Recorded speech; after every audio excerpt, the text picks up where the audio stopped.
Hi, my dear students. I'm Mrs. Alice Michael. I'm before you to teach science. I'm going to teach the chapter The Components of Food.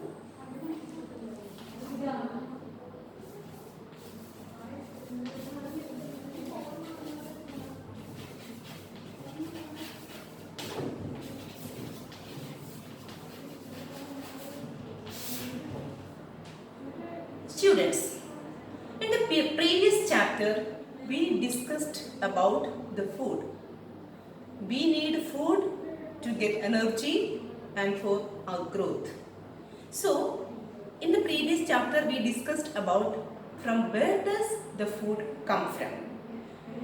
In this chapter, we are going to study about the food. What does it contain?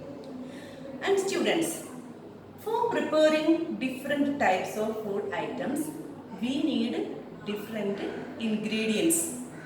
For example, if we prepare rice, if we prepare rice, we need raw rice,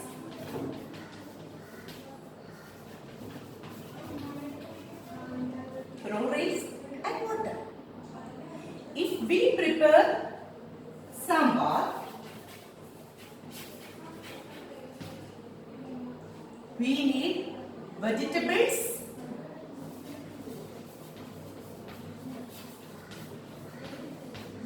dal, and oil, etc. If we want to prepare chicken curry, we need chicken, spices, onion,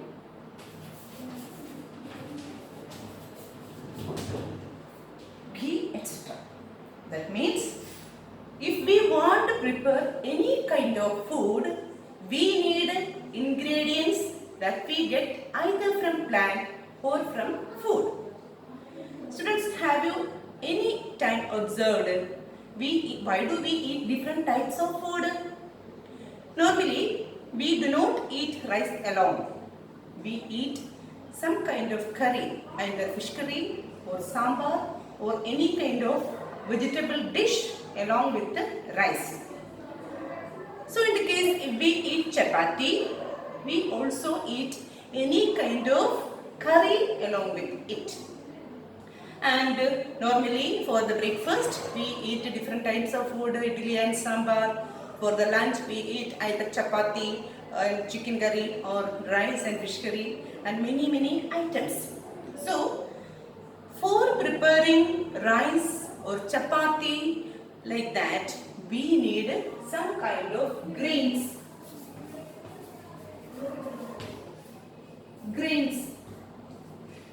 And for the preparation of sambar, we need vegetables,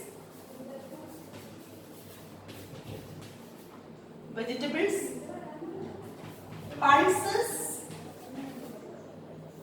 and many different types of items. Students, in this lesson, we are going to study what are the special ingredients or the special components present in the food. That we are going to study the components of food. And first, let us think about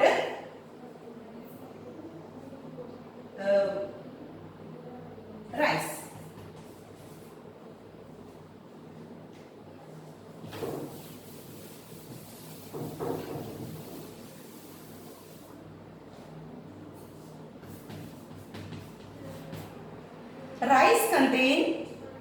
Rice is made from grains which contain special type of components which provide energy for our body. So the energy components of food present in the rice are called carbohydrates.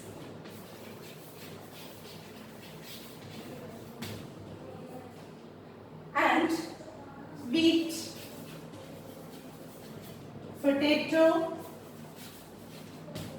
and many other underground stems may contain carbohydrate.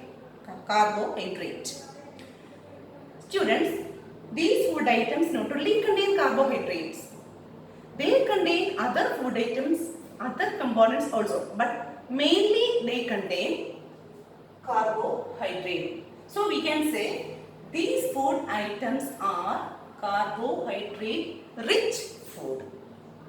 Okay? And when we eat dal or peas,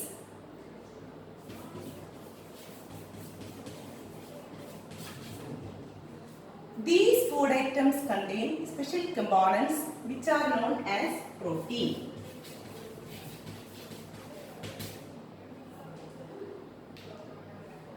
What does protein do for us? The protein helps our body to grow and for preparing purposes.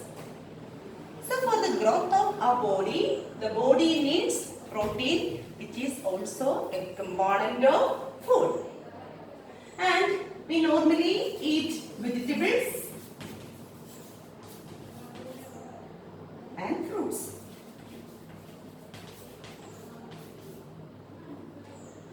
What do vegetables and fruits do for us?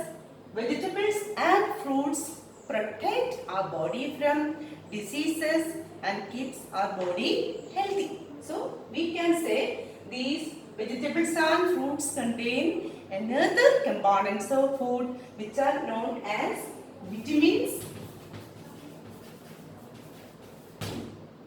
and minerals. Vitamins and minerals. Now you might have seen groundnut, badam and many coconut, etc. These seeds yield some kind of oil. So what does oil contain? The oil contain, let's write down badam or almond, groundnut. These food items contain a special component of food which is known as fat. So we can conclude that the food contains mainly 5 different components of food. What are they? Do you know? They are carbohydrates, proteins, vitamins and minerals and fat. These are the 5 components of food which are necessary for the proper growth and functioning of the food are known as nutrients.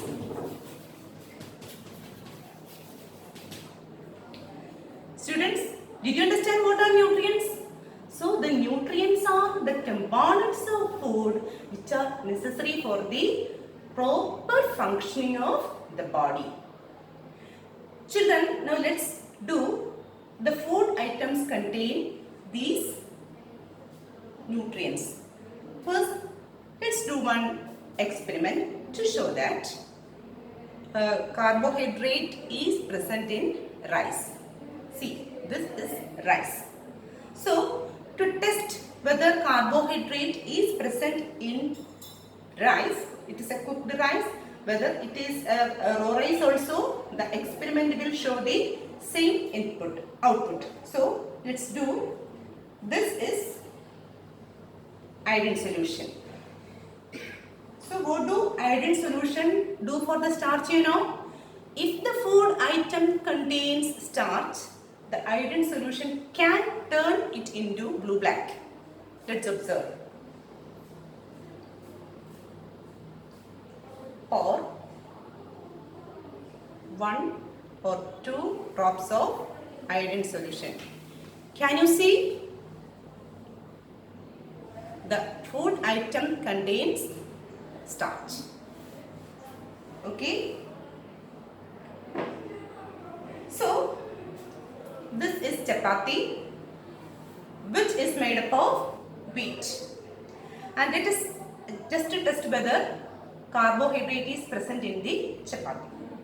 Let's take iodine solution, pour a few drops over it.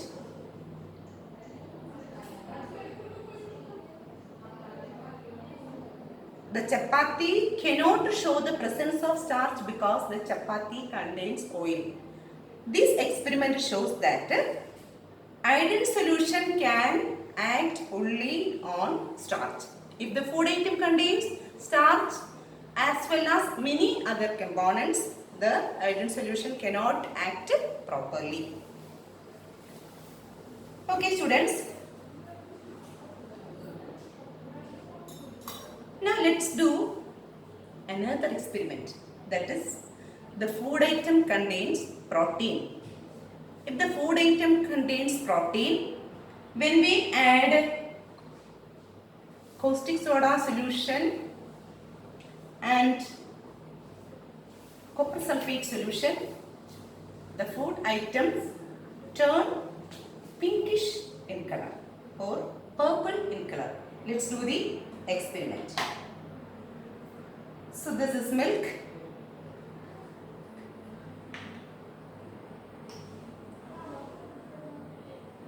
Let's pour a little more milk.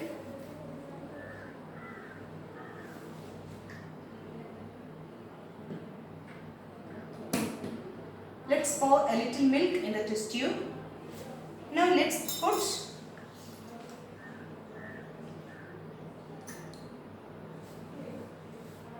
two drops of copper sulfate solution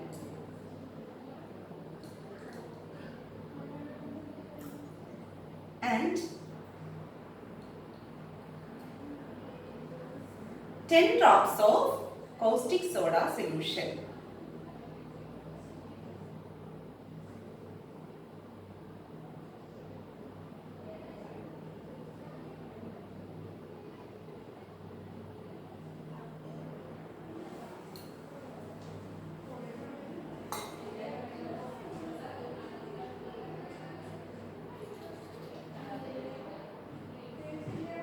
Students, can you see the change? The food item turns purple in color. This purple color shows that the food item contains protein.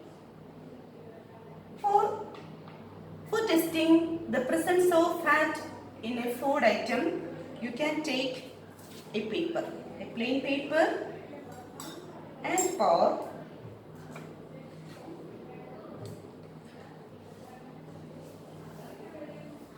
this is ghee.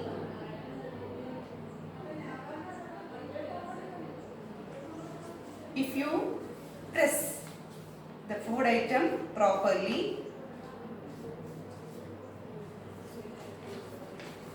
you will be able to see a semi-transparent appearance. This semi-transparent appearance shows the presence of fat. Let's take another food item.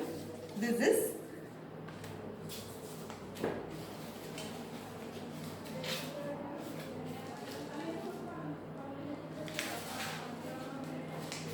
is grated coconut, and I am going to press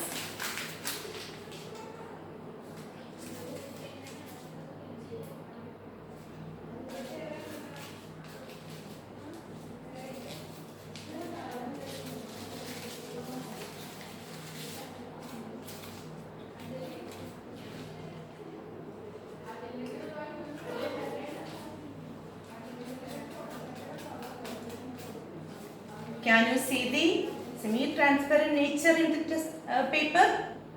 This proves that the coconut contains fat. So, my dear students, we have seen that the food items we are eating contains many kind of nutrients, especially carbohydrates, fats and protein.